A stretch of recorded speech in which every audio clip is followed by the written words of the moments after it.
Listen, I'll be the first to say that objectifying people is wrong, but that's the wrong scripted intro.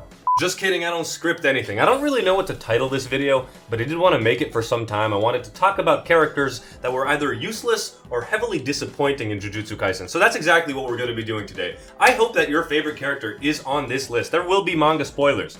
And before we begin, I am going to be ranking them, so there will be honorable mentions. But also before we begin, there are so many characters that can fit into this category in Jujutsu Kaisen, so if this video is well received, perhaps we're going to make another top 10 list that features completely different characters, or go into the honorable mentions more in depth. Anyway, let's begin. Our first honorable mention is someone that you don't really think about ever. It's Noritoshi Kamo, the younger edition, not Jujutsu Hitler. He legitimately accomplished nothing in the series. He fought Hanabi for a little bit, then he fought Naoya alongside Maki, but that was really just a Maki showing. He's overshadowed by Choso, and then he ended up fleeing.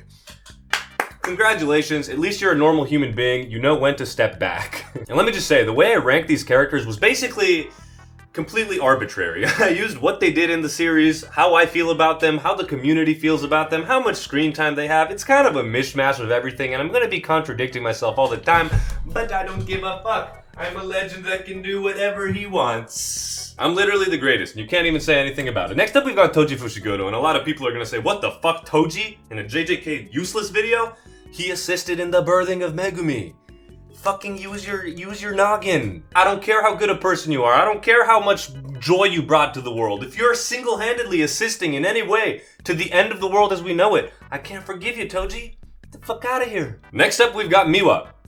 And that's just because her name is Useless Miwa. I think she'd be disappointed if she didn't crack this list. But hey, honestly, not super useless, not super disappointing. In the Sukuna raid arc, she's done more than basically anybody had ever expected her to do. And last but not least, a character that's been asked about for a really long time, haven't yet made a video about them, Hana/Angel. Need I say more? What the fuck have you done? You're kind of an irrelevant character, you kinda only just bullshit around. Not even on the list. I'm just realizing how incredibly poofy my hair is today. I gotta mess it up to look chiller. Anyway, now we can begin the real list. At number 10. This list isn't really ordered, but it kind of is. And we're talking about Mr. L-Taker, Satoru Gojo himself. Myself. Touted as the strongest, takes nothing but L's. And in that same vein, did in fact not I'd win. Now, that makes Gojo an interesting character to me. That makes him relatable to me. Because at the end of the day, when you're born Luca Levi, you're gifted the stars, and you manage to bring nothing but shitty YouTube videos to the world. Yes, Gojo's also gifted everything, but all he manages to do is lose a friend, lose another friend, lose her assistant, and lose his life, ultimately. By no means a useless character, and by no means disappointing narratively, but as a character, absolutely disappointing. This is not what the strongest does. And that's totally okay, but what else has Gojo done? He got put in the prison realm for 3 years' time, IRL, only to insta-die. That is all that happened. Even that 1 month time skip was completely omitted. And then not only that, he did what we didn't want him to do, but he glazed the person he got killed by. You cannot catch me ever fucking doing that, okay? And he didn't even sacrifice one of the 6 eyes. I mean, it's been foreshadowed so much yet. Agony moment from ya boy. Alright, moving on to our number 9, we've got relegated to nothingness, Yuki. And I love her as a character, but she had one whole fight in which she ended up dying. She had one whole goal, that was to protect Tengen, which she ended up failing. She had one whole research book, which ended up not read. She had one whole conversation with Geto, making him completely genocidal. She had one whole suicide attack, which absolutely did fucking nothing. That was not a black hole, and she's a woman in JJK. We already have a video about her on the channel, and ultimately she had the makings of a great character. She really just was relegated to nothingness. A big pet peeve of mine, and I can't say this is about JJK, but anime in general, is when it comes to like research books or information that's given to us, you know, like the research book, and it's never explained. Oh, come on, dude. That could be such cool world-building lore. And she was really put into a tough spot because she had to not only guard Tengen, fucking dog water, but also fight Kenjaku, who needed to be established as this great, grandiose villain. And she was against Gege again because she's a woman in JJK. Ultimately, we can't talk about her as much as we can for Gojo because, you know, she was in maybe 1 volume, maybe mentioned in 2. But the next couple of people, the truly useless, the truly disappointing. Let's start at number 8. Lord save me from this man.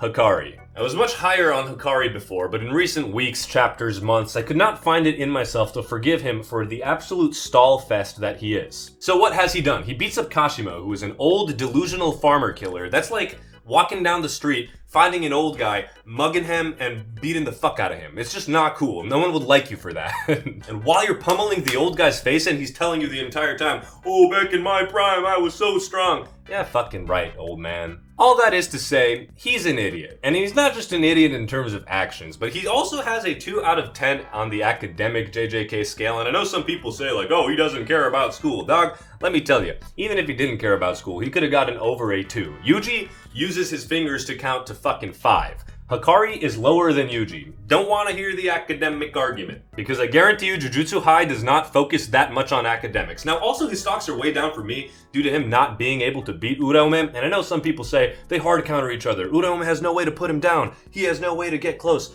Guys, I have an agenda to push. Shut up.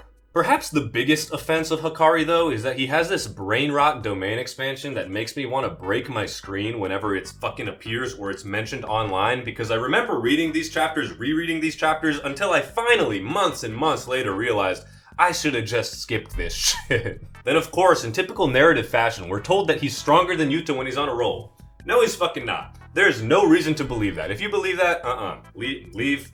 But stay subscribed. But what irks me most about Hikari is kind of the culmination of all these things. He's a heavy hitter.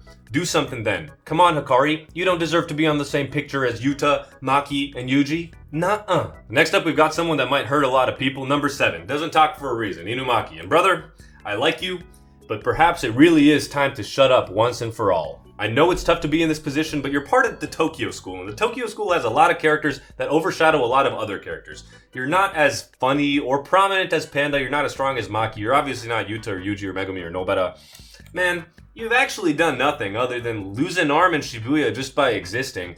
You were bailed out by a scaredy cat Yuta that didn't know how to use any curse technique or Rika. You got your curse technique stolen by Yuta, and he used it better than you. I mean, Inumaki.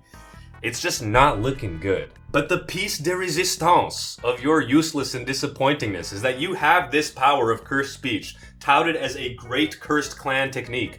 You get insta-gibbed by your own power. You immediately start coughing up blood.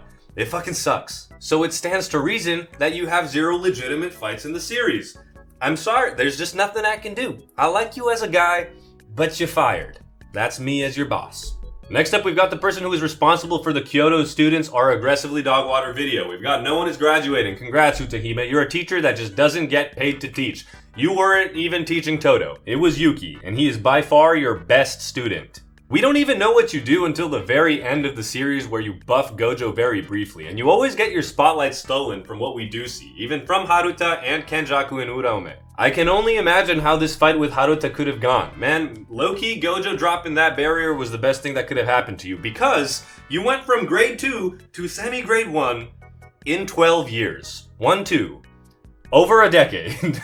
I get it. It's tough being a Jujutsu sorcerer. Some people don't have the talent to become grade 1. You also got a scar. That means you got injured. That's the one thing we know about you. And also, you're a woman in JJK. This next one's a deep cut, and I put it here mostly for comedic reasons, but truly disappointing and useless. A deep cut indeed. Panda's Triceratops sister. Claimed to destroy anyone that sees her due to her shyness. Fucking dies. That's all that happens. Like, literally all we know about you is that you are leaner than Panda, you have boobs, I guess, you're nice to Panda, I guess, and you're a woman in JJK. I'm sorry. Number 4. Everyone saw this one coming. Clean up on aisle 4. Momo. The literal worst Kyoto student. You are so ass. Just explain to me how you're gonna have a tool manipulation curse technique and use it on a broom. Perhaps you can only use it on a broom. That doesn't change anything. That just means your curse technique is fucking doggy dog. Maybe it's strong in some way. But we've been shown that it's not because you have a total of 1 attack against an enemy. And it was waved off. 0 difficulty, negative difficulty, eaten up for lunch. It made me feel secondhand embarrassment for a fictional character that I don't even like. Honestly, my secret theory is that Mekamaru told everyone to go away, but he really only meant her. He said, you know what? If Momo shows up, the operation is cooked. Do not let her go. If it was just you guys without Momo, maybe you could do it. And of course, the most important point, I hope you guys understand at this point, is a woman in JJK. That is just how it is. Number 3, we've got the strongest in the age of farming, Kashimo. Hyped up by the community for ages after not doing anything other than dogging on an endangered species. Yes, he had like 100 points in the calling games. Who the fuck was he beating? Random bums, I guarantee it. Granted, you have a cool fight. Granted, lightning is cool. You lose to the King of Stall with an IQ of 2. And remember, Hikari's on this list, so if you lose to him, man, you gotta be here. While lightning is a cool ability, your curse technique literally kills yourself.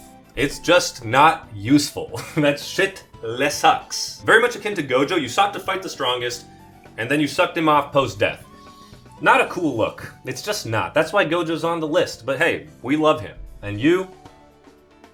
Yeah. And I know what you guys are thinking. There are other characters that do deserve to be higher than Kashimo. But maintaining the agenda is the top priority. Which perfectly transitions us to number 2, maintaining the agenda, Megumi. You read the title. I don't care what you think. You might love Megumi. In fact, I'm gonna say it. Maybe for the second or third time on the channel. I like Megumi. I really liked his arc. But I'm not gonna stop hating on him until he locks the fuck in. He still has potential as a character, which is ironic because he never actually reached it. He had that conversation with Gojo. He had his whole character trajectory. Nope. Vanished into thin air. Like, all of his fucking Shikigami at this point. Half the time, he's just willing to kill himself. It's just not based. I'm sorry, Megumi. You're sandbagging and throwing for the team against Sukuna, of all people. It's so fucking frustrating. If I was your friend, I cannot describe to you how pissed I'd be. Wake up, kid. You're objectively worse than both your fathers, and I'm sure neither of them wanted that for you, considering one of them wanted to save you and the other one literally killed himself when he saw you. And last but not least, Megumi, you have a better record against middle schoolers than cursed spirits. That's all I can say, buddy. But now, jokes aside, we get to number 1. Megumi and Kashimo, agendas are pushed. But this is no agenda. This is all facts. An actual disgrace of a living thing. Tengen. This is a legitimate fraud who has done nothing throughout the entirety of the series. And yet, Tengen is mentioned to be key time and time again. Yeah, key for a fucking catastrophe, because all you're gonna do is start the murder and kill more of our friends. For someone who's so goated at barriers, you got finessed by Kenjaku in literally every way, and you also told Yuki not to open her domain, which could have, I don't fucking know, changed the tide of the fight? Maybe? I guess we'll never know. Now what else did you do? You got sent over to Sukuna via express delivery mail. You didn't even have like a plan B to not let this happen for some reason?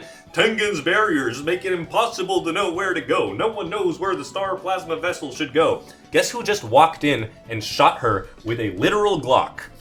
Dog, I don't want to hear it. You do nothing. You do not have cursed energy. You are not you're not even real. Making these videos is making me hate and appreciate characters more and more every week. It's pretty awesome, but we're not done yet about Tengen. I mean, Tengen's ugly. Oh, sorry, wrong picture. You've already seen this picture. Tengen's fucking ugly. And you know what? I just can't give you props for that. The people watching my videos are all beautiful, so I love all of you guys. But to the ugly people like Tengen, you don't even look like a thumb. I know those jokes. Tengen looks like a thumb. No, fuck no. That's a disgrace to thumbs. And last but not least, the only thing that Tengen really does do is kill little girls in order to stay alive herself.